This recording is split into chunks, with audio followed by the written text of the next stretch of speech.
Good evening, freedom fighters. Welcome to Auld Heids with myself and Mike. We've got a speed dial, right, because something else is due to happen.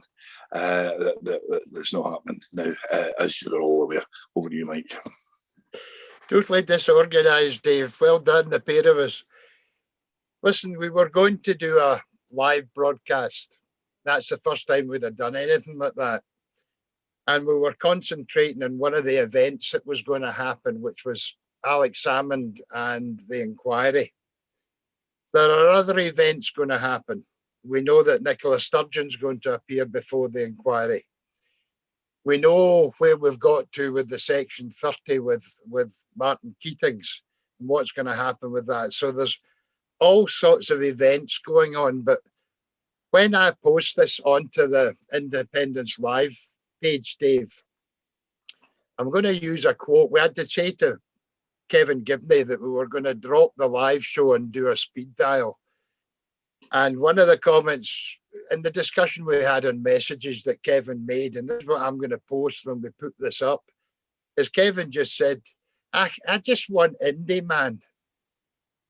And that roughly is where I am, trying to focus on independence. How can we achieve that? There are 86 days, Dave, 86 days, just roughly 12 weeks before the 6th of May.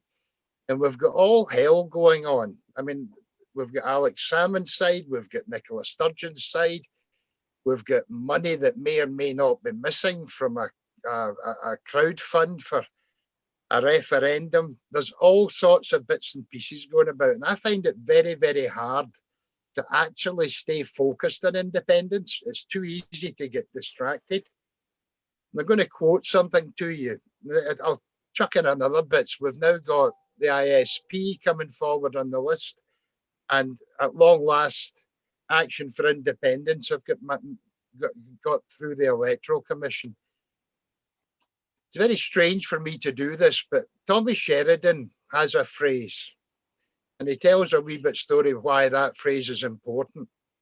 The phrase he uses is tie your ropes together. And that's where my worry is at the moment. We, right down at the bottom of this for Scotland, we're in a tug of war with Westminster. We should have our ropes tied together. But at the moment, as far as I'm concerned, we've all got strands that we're following. And I'm worried whether or not that is going to be sufficient for us to gain the independence that at the bottom line, every single yes person wants. So I usually put down notes, Dave, when we've got a guest on, and I try and pick up the bits that I think are relevant. So we've got a discussion on all the things that are going on. But to be honest with you, at the moment, I'm all over the place. I watch what's going on. I feed into some of it. I try and stay distant from the rest of it. Listen, as far as I'm concerned, that's my opening gambit, Dave. We've got to find a way to get through to everyone that we're in a fight for Scotland. And we've got to fight together, not fight apart. Over to you, my friend. Well, going on to what you're saying, Mike, the thing that I'm finding more recently is the kind of independent Scotland that we actually want to have. And everybody knows my views. At the end of the day, if you want to build an independent Scotland on a foundation of lies and corruption and smears and stuff, then fair enough. But then you'll deserve the kind of country you get. And there's an awful lot of that going on at the minute. As you'll have noticed yesterday, Peter Murrow turned up at the inquiry and basically waffled his way through the questions that were put to him. I don't think he actually answered one.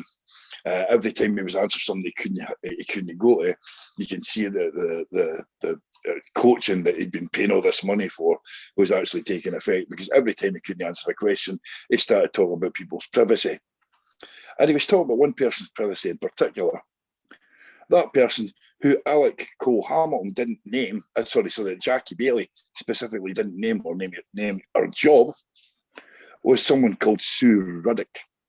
Sue Ruddock is something called the Chief Operations Officer of the SNP. Now, that Chief Operations Officer is basically, it's a fire guard for Peter Murrell. She basically protects him from stuff that's happening around about. She puts out his statements. Basically, she's a golf puppet. But she put out this thing just as Murrell's terrible evidence was hitting the news to distract from it. And so what does she do? She throws a story to not just the National, but the Daily Record. That Alec is supposed to have physically abused her at some point in Glenrothes when they were out campaigning. Now, it was, as Wing says, a big squirrel. But then last night, a lady who's worked in the Westminster Whip's office for a long time, who was actually staying at Sue Ruddock's home at the time, was a witness to what became the alleged event. And she says, didn't happen. They bumped into one another in a close while they were campaigning. And she's a friend of Sue Ruddock, but she says, it's wrong. Now, this lady's called Anne Harvey. You may have noticed her turn up for the first time in Craig Murray's affidavits when she made an appearance about having appeared as a witness at the Alex Salmond trial. And she did. But she doesn't appear very many places because when she was on the stand, basically, she was a witness for the defence. And she turned up to basically say that Judith McKinnon had sent 19 emails to her office asking for any kind of historical complaints or suggestions or smoke about Alex Salmond during the whole time that he'd been in Westminster. And there wasn't any. And she said that. But she ended up turning up in court, and there was a screen in the court, and these emails were basically flashed up on the screen. Now, as her evidence started, the judge then came in and said, wait a minute, are these emails from one of the complainants in the case? To which Alex's lawyer said no, in which case then Lady Dorian refused her evidence and said that she could go. So it never came out during the trial, but and basically Anne Harvey became a footnote in history that very few people knew about until Craig Murray brought out last week, and that's what Craig Murray was referring to in his affidavits. And I know about this because I was sitting beside Craig Murray when it happened. So Anne Harvey finally got some of her story out last night, and automatically basically negated the lies that had been fed to, strangely, it's very, very strange, this, you can understand why the National go with the SNP a lot, but the Record seems to be the favourite place to leak stuff now for the SNP. It's like, they now say, I mean, if you look at the Liz Lloyd leak to David Clegg, who did it go to? Record. And this one yesterday, Record. Well, you put up a post, Dave, and I replied to it, and I said that it wouldn't surprise me. I could be wrong about this, but it wouldn't surprise me. The ex-editor of the Daily Record who published The Vow is now employed by the SNP. And news manipulation, news policing, who you go to, how you word it, the way in which you establish relationships with the press is something that he will know all about. So it didn't surprise me. What surprised me about that, and I'm going to be careful in how I phrase this, is that what Sue Ruddock was basically referring to was privacy. It's the same thing that Peter Murrell was referring to. So if you're concerned about privacy, it just struck me as noticeable that the alleged incident was placed in the middle of that. And that's not the first time that's happened. When there is a response to some of the things that Alex Salmond has said, the response tends to be, but he was charged, etc. So there is a deliberate insertion of reference back, and it keeps happening with the fact that too many people refer this as the Salmond inquiry. It's not the Salmond inquiry. It's a committee inquiry established by the Scottish Parliament to try and determine why, I don't know the amount, but it's got to be close to £1 million was spent in all of this and achieved absolutely nothing but dividing the whole movement between people who think Alex Salmond was guilty, but he wasn't. He was found not guilty, not proven and won. And that to me is where I keep coming back to the fact that that is not the way we're going to win independence while all this is going on. Hopefully, by the end of this month, the main protagonists in this, if you like, protagonists is probably not, but the two main witnesses who will be asked to tell the truth, the whole truth, and nothing but the truth, will have been heard in one way, shape, or form. I took a lot of comfort in the letter that Levy and McRae published to the committee, because that was adults in the room. What I think his name's David Mackey or David McKee. What he did was say to the committee in a long, detailed letter, here are the problems you're giving my client. You're asking him to appear and not tell the truth, the whole truth, and nothing but the truth. You've taken legal advice to say his submission can't be entered into, a submission that is actually public, Dave. There's no way that the committee, and that's why I refer to adults in the room, in my opinion, are capable of thoroughly going through that Levy and McRae letter and answering every single point he's raised. But that is actually what's required. You can't have someone going in under threat from the Crown Office to then go through a question situation. So my own situation at the moment is when I see these things, yes, I take an interest in them, but I keep coming back to the fact, could we please get this issue out the way? If it's necessary, put a judge in place. Put a judge in place who is capable of running an inquiry properly, because what's happening at the moment is not being run properly, in my opinion. And it's sad because it's leaving injured parties all over the place. Over you, my friend. Sorry, I can rant about these things. I don't want to, but I can. Well, basically, I agree. I mean, I have said since the day 3 of the trial last year that this was going to happen, and that it was going to cause trouble right to the very top of the SNP. You have indeed.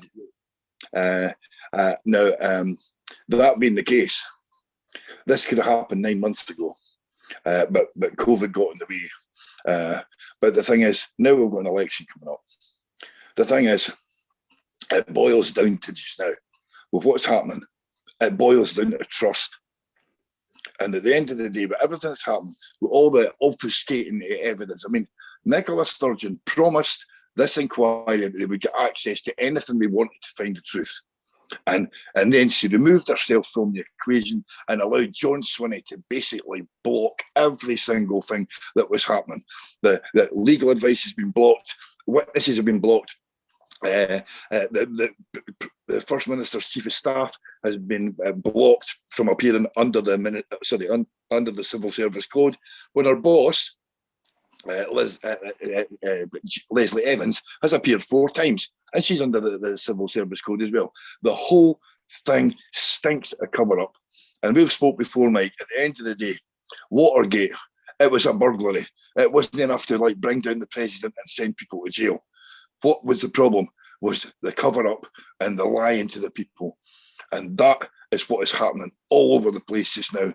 And they're using, people say, why did Nicola Sturgeon give £3 million to the unionist press during COVID? Now we know. Now we know, because I'll tell you what, they're circling their fans around to protect her. And at the end of the day, yes, she'll give her evidence next week to the parliamentary inquiry. And you know what? I'll tell you what she's going to say.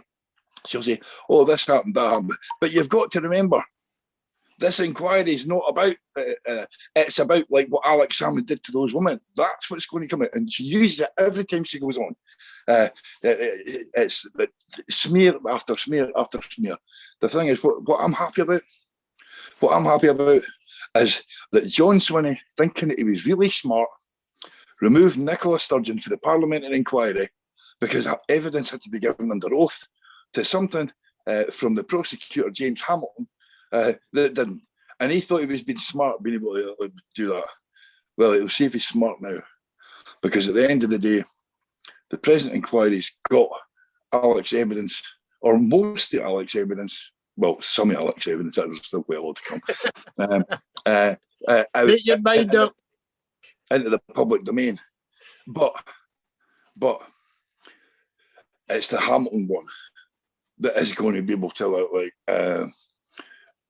show the reasons that everything happened. And yet his remit was originally about like whether Nicola Sturgeon should have actually reported things from the meeting to the inquiry. You can see that in how Peter Murrow referred to certain things yesterday, and that's where the coaching came in. Is this within or out with your remit? That was something he went strong on. And then how he questioned people within a certain guarded thing. Listen, I'm going to go off at a slight tangent just for a second, right? On Facebook yesterday, as I'm scrolling through things, up comes a post from Shelter. And it said that every 17 minutes in Scotland, someone becomes homeless. This speed dial, Dave, is going to last longer than 17 minutes. On Facebook this morning, there was a photograph. I can't remember who took the photograph, but it was a photograph of what I call Freedom Square, covered in snow and people feeding the homeless. That's what independence is meant to achieve for us, an end to these things. Unfortunately, with the virus prevalent, there's going to be a bump. At the moment, we've got a cessation of evictions for people. But there's going to be a lot of people harmed by this. And this is where I come back, not because I've been accused of being a good socialist. I'm not, but I care about people who are in difficult circumstances because I've been there myself. And I look at £1 million being spent trying to harm Alex Salmond, or I look at the 20 million being paid to accountants because the Crown Office had a malicious prosecution. And I say, we've got to change this, Scotland. The only way we can change that is to try and find the truth of these things. So that's why I take an interest in the things that are going on, Dave, but they're not that, it's not that they're peripheral, they're central to what's going on. Chris McElhenney is now calling for other changes through the NEC. And I'm not sure whether the NEC are up to that, because I'm not sure that the revision that took place in the NEC is there. I spent time, about maybe a week and a half ago, I deliberately got in touch with Peter Bell. I've got a lot of time for Peter. He analyses things to the nth degree, and I appreciate the way he does that. I don't always end up, in fact, Peter knows this, I don't always end up agreeing with his conclusions. SNP 1 and 2 is steadfast, Peter Bell. I'm not convinced that that will be the answer, but we've got to find our way through some of these things, Dave, and find a way of tying our ropes together despite what is hitting us at the moment. Maybe that'll come from the new body, Now Scotland. I want to mention them, it's on my notes. That's a campaigning organisation. I'm not sure, because we've got all these strands going on, how you campaign. I mean, it's non-political, it says. but I'm not sure that everything isn't to do with politics. Sorry, that's way off at a tangent, Dave, but back over to you. Aye. It's like an independent country. No matter whether you think that Nicola can walk in water or Alex Salmond is the only person that can lead us to independence, no matter what, or if he falls somewhere in the middle, if a vote was called tomorrow, for instance, let's assume that Nicola had a Damascene experience tonight and decided to hold a plebiscite on the 6th of May. I would happily campaign up a whole COVID-ridden street to get people to vote for the SNP, because I can see a process that ends up with Scotland getting a referendum of sorts, getting something that can hasten independence. All I can see at the moment is more obfuscation, putting off, kicking the can down the road, promises of jam tomorrow to get them through the election, as we've had for the last 6 elections.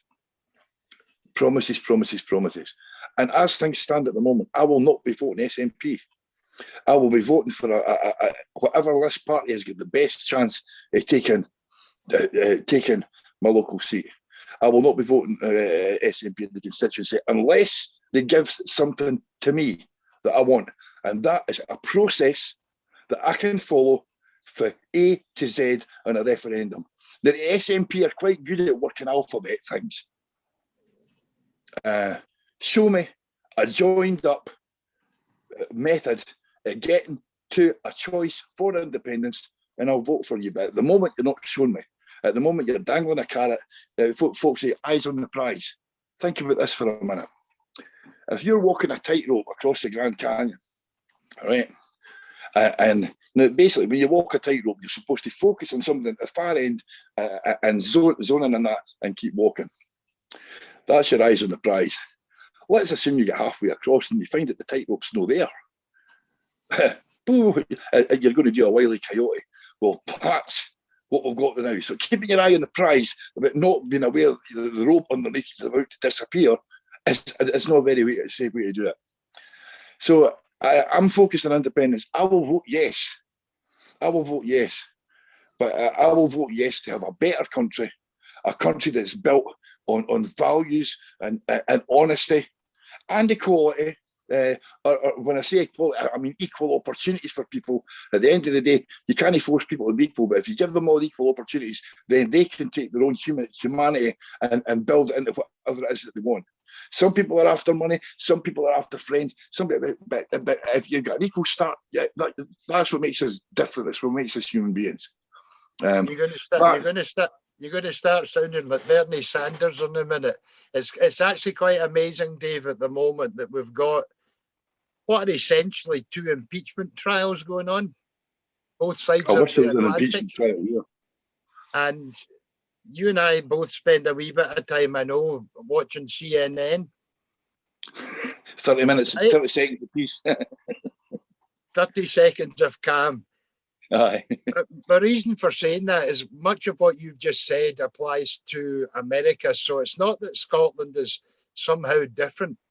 It's the idea of equal opportunity, not that you're given equality, that can't be achieved, but you're given the equal chance to succeed in whatever it is you want to succeed in, whether that's being an artist or whatever.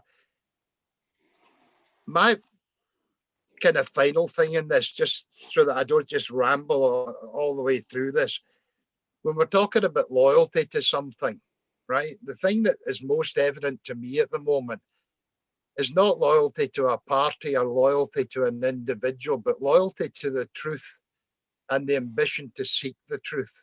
And that's what we're losing at the moment. The truth is being hidden from us. And that to me is the worst thing that can happen in what's supposed to be a democratic society. If you cannot find the truth and base your future and base your thoughts on what is not lies, what is not spin, what is not conjecture, which is not one side going after the other, then you don't have the proper basis to form an independent country. We've got to find the truth. That's me finished, Dave. Ramble over. And that's me as well. Basically, thanks for tuning in to what was probably not as exciting as you were expecting the night. But the good thing is, the thing that we were supposed to put out tonight has not been cancelled. It's just been postponed because there's more in the post. It's all coming. Just remember, we might have different ideas about how we're going to get somewhere, but we're all going to end up in the same place. When we go into that voting booth, or when we get our, if it's a postal vote or whatever it is, we're going to put a cross in the same box. That's going to happen anyway. How we get there is different. We've all got opinions. We've all got our own beliefs because of our own life experiences and that. But we'll all vote yes. Thanks for tuning in.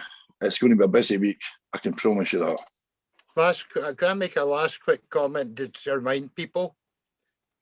We have the ability to choose the guests, Dave. That's maybe not always the best idea. So we have put out an invitation before. If people that watch this and happen to survive listening to the pair of us, if you want to choose someone else that you would like to come on, let us know. Just drop it in the comments column as we go, and we'll be more than happy to try and make the arrangements. Sir Alba. Talk to you later, guys.